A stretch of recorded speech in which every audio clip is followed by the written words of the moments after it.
Venezuela. Can you give us a sense of what the U.S. policy or what you're trying to achieve with the aircraft carriers, or the boats, I should say, in near Venezuela, and also the boat that you mentioned yesterday where 11 people were killed? What was found on that boat, and why were the men killed instead of taken into On the boat, you had massive amounts of drugs. We have tapes of them speaking. There was massive amounts of drugs coming into our country to kill a lot of people.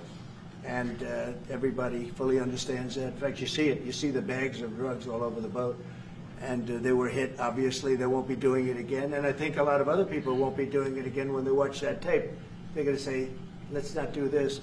We have to protect our country, and we're going to.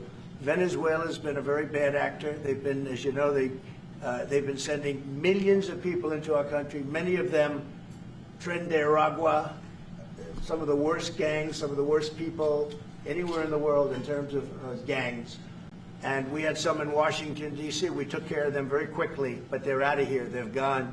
But Venezuela's been very bad, both in terms of drugs and sending some of the worst criminals anywhere in the world into our country. They emptied out, you don't know this, but they emptied out their prisons in Venezuela, and they emptied them out into the United States of America. And that's part of the problem we have. We're getting them out. We're getting them out rapidly, but it's caused a tremendous problem. And Pete and all of the people that are working very hard to rectify the stupidity of the Biden administration, allowing these people to pour into our country with open borders. We are paying a big price as a country for the incompetence of the Biden administration. But think of it. Opened up prisons, drug dealers, drug lords, everything coming out of Venezuela. They said, and we said, we're not going to put up with it anymore. So Venezuela has been one of the worst actors in the whole group, and we have a group of pretty bad actors. Are you wanting to force Maduro on Trump? Go ahead.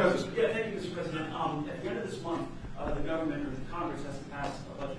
Do you think we can avoid a government shutdown? Yeah, I do. I think the Republicans will vote for an extension. We won't have any Democrat votes. We could give the greatest budget ever. Tax cut of 50%, everybody taken care of, perfect for women, perfect for men, perfect for minorities, perfect for everything, and we wouldn't get one vote for the Democrats because they've lost their mind.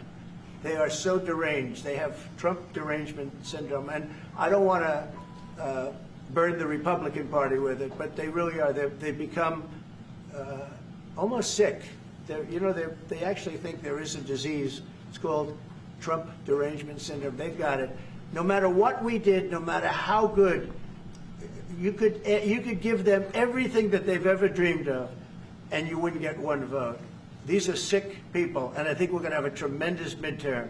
We just approved the largest tax decrease in the history of our country.